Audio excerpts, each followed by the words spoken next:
Soomaalidu waxay ku niyad sameeyeen in iyagu ay madaxa dhulka u dhigaan marxuumadda, laakiin taa ma aysan dhicin sababo jira aawadeed.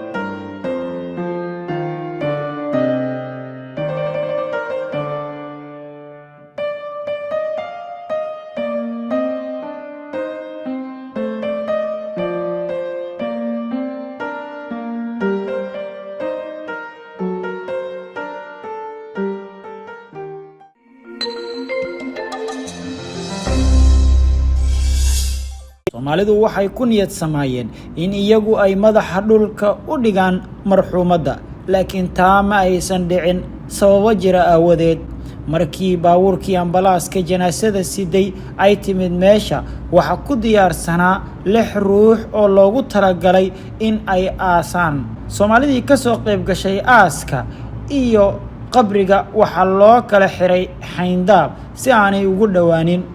6 ruux ee loogu talagalay inay aasaan, mid ka mid ah waxa uu sitay qalabka antibacteriyada ama jeermiska lagu dilo,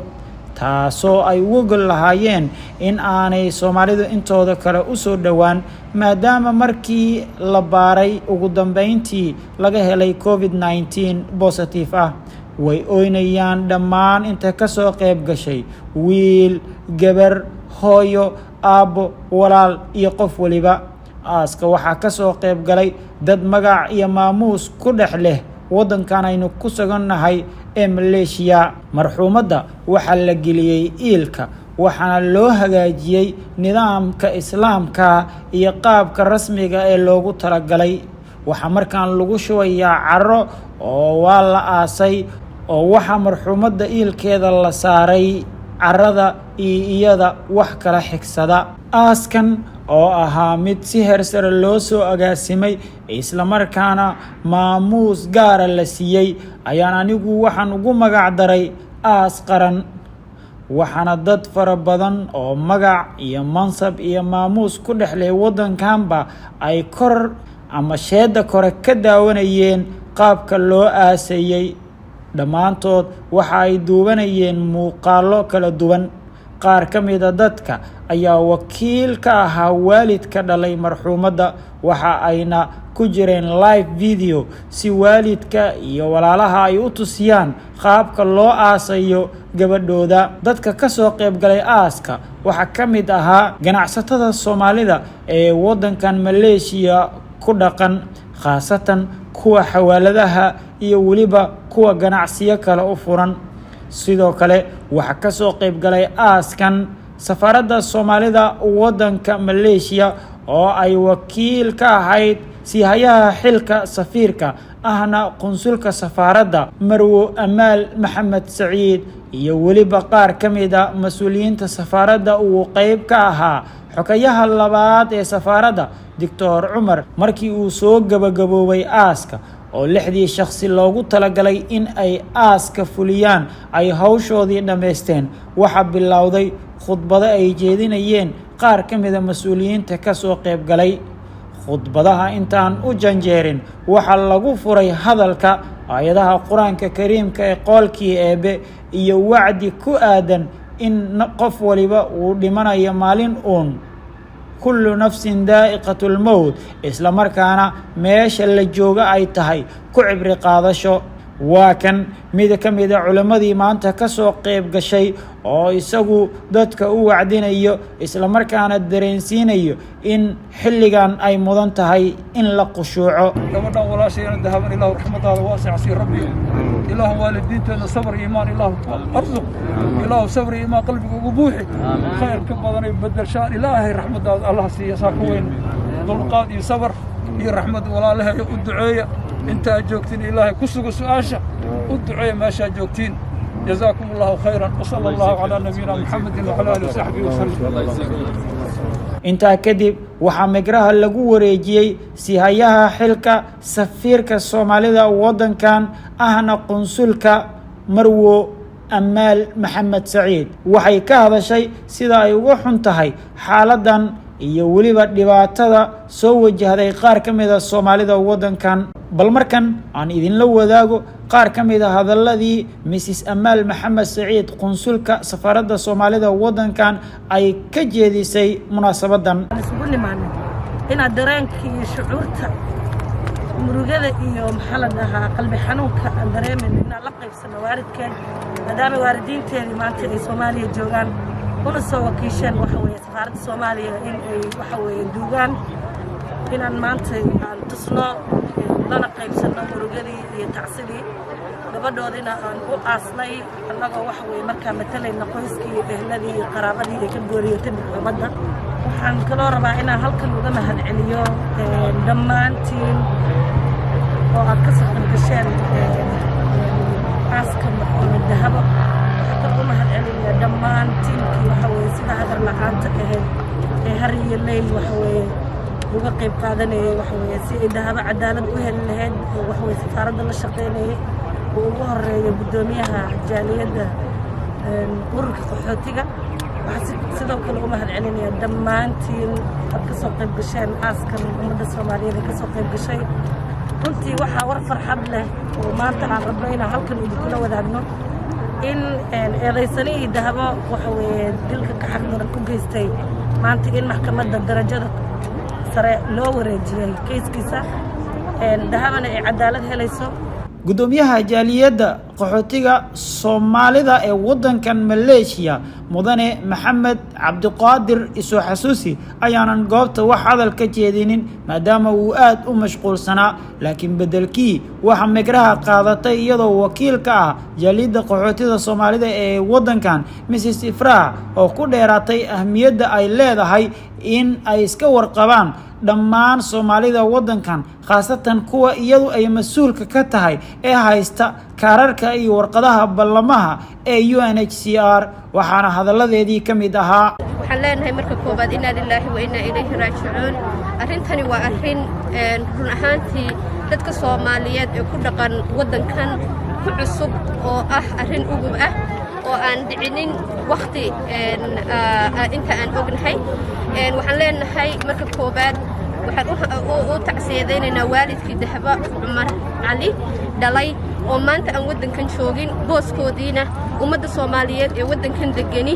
ay u buuxisay. waxaan rabaa inaan message-kan u diro dhammaan ummadda Soomaaliyeed ee ku dhaqan waddankan haddii ay dhibi jirto oo ay dhacdo marka ay dhacdo waxba lagama qaban karo, waxna lagama bedeli karaayo sida maanta dhacday oo kale. maanta way dhacday oo wixii dhici lahaa way dhaceen, waxba kama bedeli karayno. laakiin arrimahan oo kale marka ay dhacaan, marka xaaladahan oo kale ay jiraan, marka qof dhibaato ay soo wajahdo, waxaan idinka codsanaynaa inaydan biqinin oo aad dadka aad la sheer garaysaan oo informationka aad soo gudbisaan oo aad tidhaahdaan dhibtaasa ay haysataa, waxaasaa ay haystaa, waxaasaan dareemaya, waxaasaan soo wajahaya. sida la ii sheegay gabadhan muddo badan oo time ah ay ka cabanaysay, laakiin dad bani aysan ogeyn. sidoo kale gudoomiyaha dhalinyarada Soomaalida waddankan khaasatan qaybta Midan Idmaan Cabdiwaaxid oo isagu ku hadlay luqadda Malaayuga ahna shakhsiga kaliya ee waddankan jooga ee si fasiix ugu hadli kara luqadaasi sidoo kalena ah saxafi Soomaaliyeed ayaa waxa uu fariin munaasabada gudaheeda u gudbiyay dadka yaqaan luqadda Malayga khaasatan dadka waddankan u dhashay isagoo dareensiinayay in mar waliba uu u heelan yahay in bulshada Soomaaliyeed uu ka caawiyo dhanka iyo turjumida iyo waliba arrimaha saxaafadda waddankan. hadaladiisa oo luqadda waddankan looga hadla ahaana waxa ka mid ahaa rahmatullahi wabarakatuh. nama saya Abdul Wahid Abdullah Tahir, saya mewakili penduduk Somalia di Medan Idaman. Dan hari ini saya nak ucap salam takziah kepada semua penduduk Somalia di Malaysia termasuknya kerabat dan ahli-ahli keluarga kakak mangsa yang bernama Dahabo Umar. Kita harap siasatan lanjut yang dibuat oleh PDRM akan dihabis dengan masa yang terdekat dan kita harap suspect itu akan dapat dihukum di bawah akta kanun keseksaan. sidoo kale waxaa halkaasi hadallo kala duwan ka jeediyey dad aad u fara badan oo aan muuqaalkan ku soo koobi karin waxaana ka mid ah dadka hadallada halkaa ka jeediyey jaaliyadda Soomaalida ee wadankan Malaysia